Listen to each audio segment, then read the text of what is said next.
And they compelled a passer-by, Simon of Cyrene, who was coming in from the country, the father of Alexander and Rufus, to carry his cross.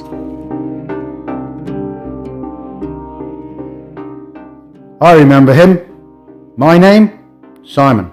Mark knew me and my sons, so did Paul. He mentioned my son Rufus and my wife when he wrote to the Roman Church. I appear when Matthew and Luke get round to writing their accounts, but by the time John gets onto it, I've vanished altogether. Cyrene was in what is now modern-day Libya. It was a Greek city with a small Jewish population. It was a beautiful place, full of philosophers. They used to call it the Athens of Africa. I was on my way to Jerusalem that day for Passover. I'd heard about Jesus and I knew he'd be there.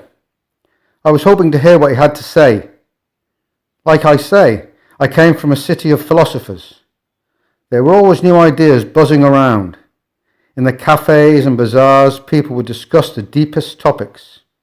How did the universe originate? Is there true knowledge? Is there a reality beyond this world? As I came into the city, I could see a crucifixion party coming up the hill, just as some other poor unfortunate dragging his own means of torture behind him.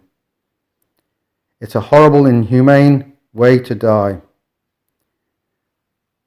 What are the ethical standards for a good life? That is a central question of philosophy.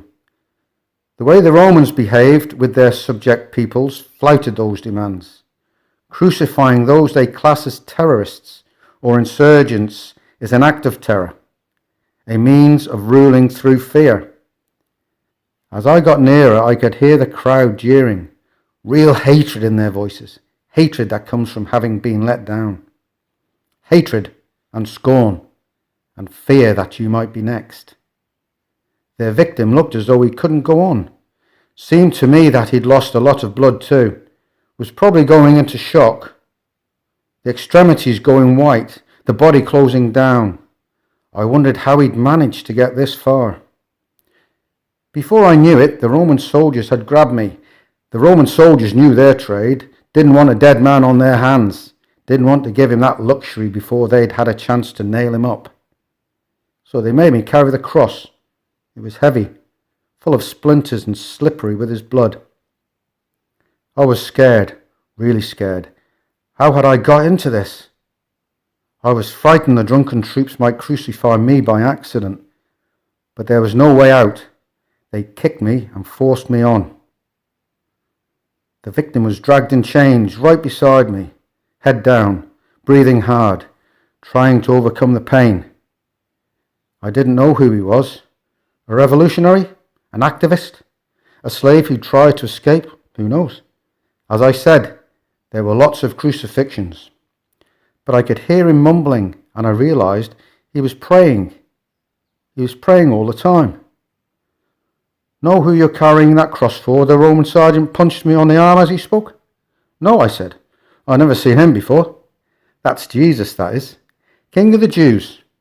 He doesn't look much of a king now, does he?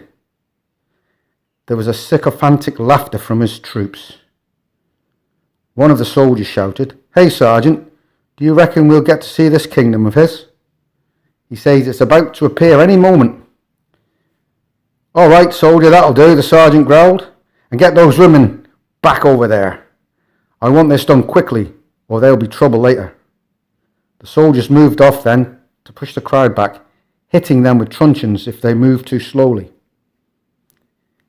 I stared at the man next to me. So here he was, the teacher I had come all this way to see, and here I was, dragging the crossbeam of the instrument they were about to kill him on. I don't know if it was the heat of the day or a trick of the light, but as I stared at him, as I lugged that bloody cross up the hill, I swear he turned to look at me and said, "Simon."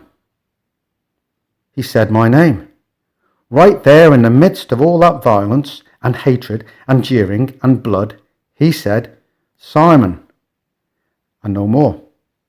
But he said it in a way that no one has ever said it before or since, like he really knew who I was.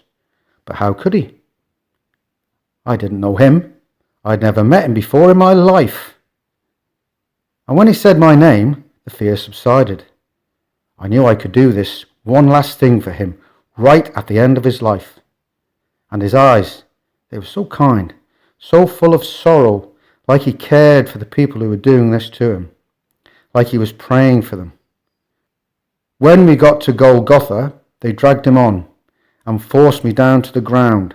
I could see them haul the beam up the hill ready for him. I could see as they began to nail him to that cross. I didn't see him again, but my life changed from that moment.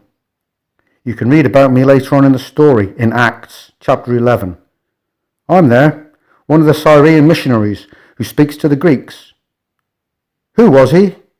He was the one I'd been searching for, the meaning to life that I'd longed for.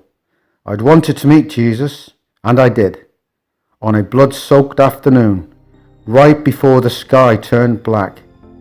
I met the most important person I will ever meet. Who was he? He was the man who said my name.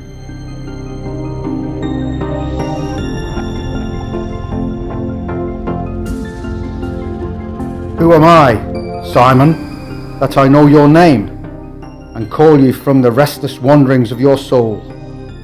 Who am I that you carry my cross, stranger, who came searching for a way? Who am I who mystifies the philosophers and bewilders the theologians while dying in sordid disgrace on this hillside? Who am I that I defy your logic? You seek the truth. Who am I that I have called you and speak your name? For I have always known it. Who are you? You are mine.